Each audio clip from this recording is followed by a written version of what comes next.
Hello everybody, my name is Kirk Hamilton. I'm a practicing physician assistant of 37 years, nutrition, prevention, integrative medicine. And I'm breathing a little hard because I just did some pull-ups right behind me. I'm at home in my home office. I practice at Health Associates Medical Group in Sacramento, California. Today I wanted to go over, because I haven't done a YouTube in a while, some thoughts on what I have learned for me in the whole era of COVID-19. And you can agree or disagree, but I think they'll be helpful, these thoughts. And I was also just, I whipped together a breakfast. So this is some leftovers from last night. I had some spinach chopped up with some mushrooms and onions. And I put them actually over some plain old hash browns that I cooked. So anyway, this morning I said, God, I'm hungry. And so I had the leftover mixture of mushrooms and onions and some organic tofu that was grilled up with some herbs and spices. I said, I'll put those on some corn tortillas. So we have corn tortillas. I threw the extra spinach in there and stir-fried it a little bit. Water stir-fried it with that leftover ingredients last night of the tofu, the mushrooms, and it was a red onion chopped up. And then I said, well, I got these avocados that are ready to rock and roll. So I sliced those up there. You can see them on there. And then I'm trying to eat more beets. Beets is a great thing for stimulating hopefully nitric oxide, which dilates your blood vessels and helps everything. And as you get older, you want more blood flow to your heart, your lungs, everywhere. So I put some beets on there. And then I put a little Tabasco, it's not a Tabasco sauce, but similar type sauce on there. I'm not a real hot food eater, but I put a little bit there, and that'll be my breakfast. So I'm kind of doing my sloppy vegan cooking show at the same time. So I'm going to take one bite, then put it aside.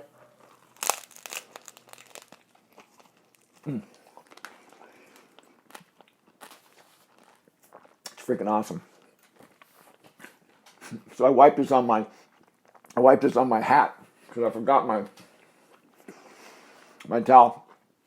And this is one of my drink concoctions. So this is about the organic pomegranate juice, about this much. Organic carrot juice. Palm's not organic. It's plain palm. It's just pomegranate juice. Then organic carrot juice. And then I threw in a couple of shots of this liquid turmeric. And then there's some bubbly mineral water. LaCroix. Or LaCroix, as I used to say. Okay. So now I'm ready to rock and roll. So it's Saturday morning. I wanted to give you some of my thoughts so far. It's May 23rd on COVID-19 for me personally. Then you can take what you want. So one of the things that's done is because I live alone and I stay home. You know, I'm home alone. I have more time to think about what I want to do the next 20 years of my life. I mean, I'm 63 years old, and there's some things that I haven't done the way I want to do them. And so it's time for me to reset. And so I think of my life in 20-year units. So I want to be a better educator. I want to write books. I want to be a better grandfather. And I want to be as healthy as I can. So one, I can live functionally. And two, I'm not a burden on my family at all. So how long would I like to live? I have this thing, I think I put it in my book, Staying Healthy in the Fast Lane, that I think I said it's 110 in there, but I think realistically, I'm 63 now, the possibilities to live another 40, that's what I want to do. But I think what will determine that won't be my diet, lifestyle, and exercise program, that kind of stuff. What will determine if I can, get from the 80 to 100 will be how purposeful and successfully living my purpose that I think I am. Because, for example, I love to educate people about staying healthy. So if I can do that effectively in a broader way, that will give my DNA the live message, so to speak.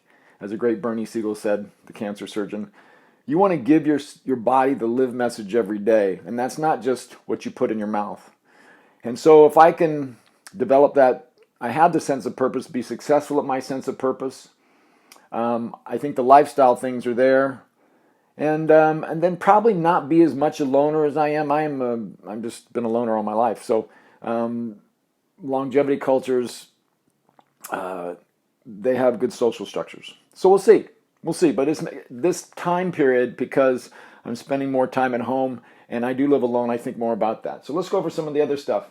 More sleep. I'm actually probably sleeping more because I was traveling sometimes to the Bay Area twice a week, to dance or to see my grandchildren, or when you're a salsa dancer, you can dance, 3-4 nights a week, and 5 nights a week. And so dancing starts at 10:30 and it gets over at 1. So even if you went for an hour, you're still going to be out late. So that's changed.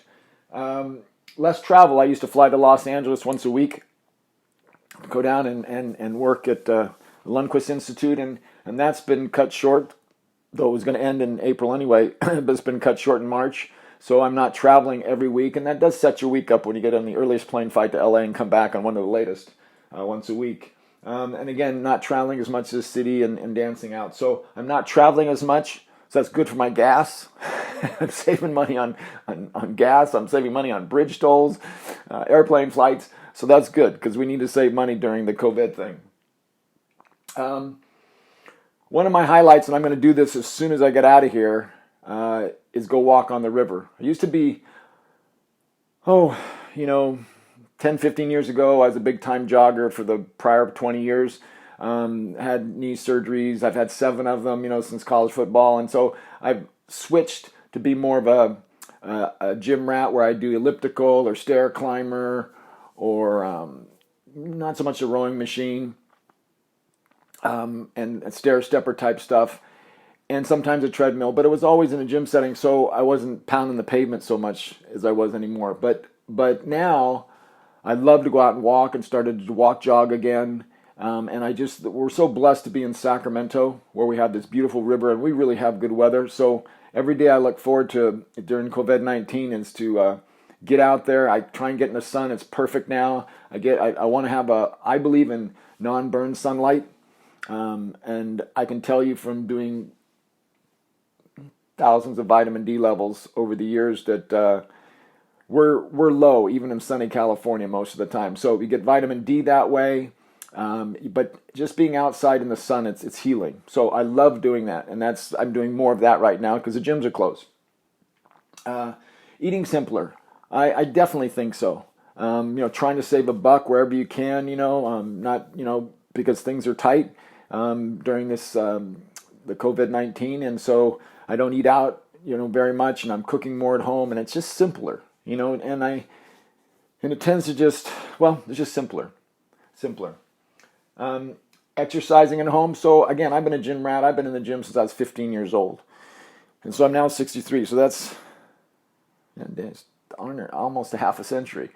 So I'm very comfortable in gyms, and I do more circuit training. I used to be a heavy lifter, but I'm not. I do more circuit training in and out of there. Don't spend a lot of time. But now I'm getting back into the things of my youth and my early years, pull-ups, push-ups, sit-ups, this 12, 13-minute, I call it sloppy yoga routine, but it works for me. And the other thing that is, since it's hard to do legs aside from running, so I'm doing full squats now, just no weight, but just all the way down. And what's interesting, aside from getting your heart rate up, is we all sit a lot, especially in the West. We sit way, way too much, and we don't go past 90 degrees very often. And when I was in Vietnam in particular, this last year, and when I go out and eat, and I would see, tables very low and people squatting, and I was thinking, God, that's really good for you. So I've been trying to do full squats just without weight, all the way down, because one of the things of getting immobile is, people in our culture can't even get out of the chairs when they get older.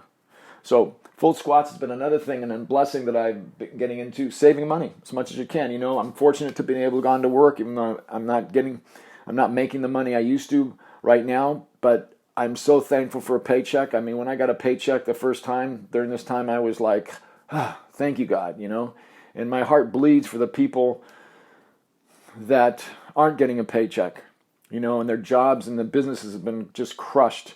And that is a form of, high significance that will be with us a long time as a casualty from COVID-19, aside from the deaths.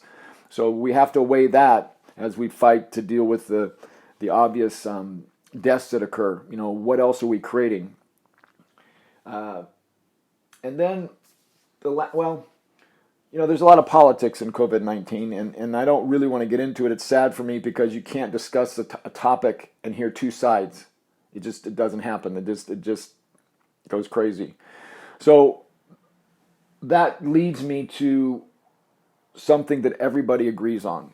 And when I first wrote about COVID-19 back in a couple months ago in my health letter, while we can all have our opinions of certain things that surround COVID-19, everybody agrees on this one topic, and it's been a passion of mine, and maybe that's one of the blessings of COVID-19. If we don't think that the real thing is we got to find a vaccine or we have to, find a super drug, the real thing we need to do and lesson, there's two of them. One is we have to live lifestyles that reverse the known risk factors. COVID-19 risk factors are age, living in a rest home, so we want to live independently, heart disease, diabetes, obesity, lung disorders, immune deficiency, cancer. All those can either be slowed, prevented, or in the case of heart disease, diabetes, and obesity, reversed by diet. And that is one of my passions, reversing chronic diseases. I have websites on it. And everybody agrees if we reduce those, every political persuasion, every kind of health professional, if we didn't have those entities in our elderly population, let's say over 65, they're dramatically reduced, we wouldn't be having near as much death. No vaccine is going to do this. No super drug is going to do this. And it's at our fingertips. And it was something I was preaching before. But now it's even more enhanced. And so if you get too focused on the super vaccine protecting you or the super drug protecting you, you're going to miss the boat.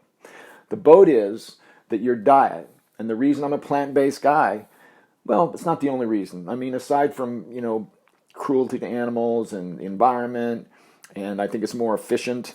But if you eat more on the spectrum, 90% whole food plant-based or 100%, we're going to reverse these diseases. There wouldn't be these risk factors.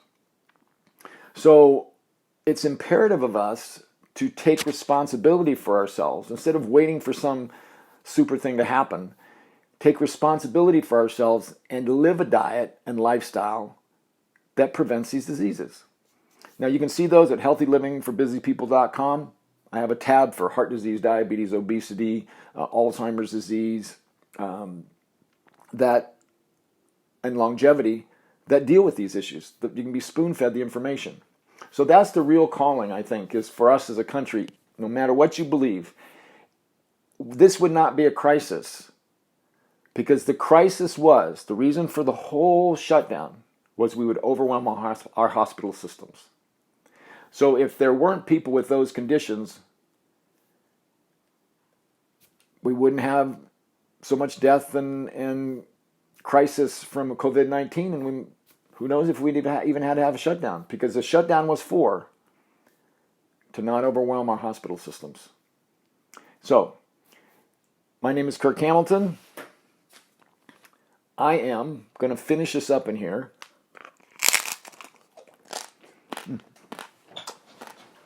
That was really good. I threw on avocado and beets at the end of it. And by the way, this is whole food plant-based. This is powerful antioxidants. I'm going to finish eating this, check my email, and I'm going to go walk out in the sun and be thankful every day that I live where I live and I can walk freely and go to work and communicate with you. So have a great day. Talk to you soon.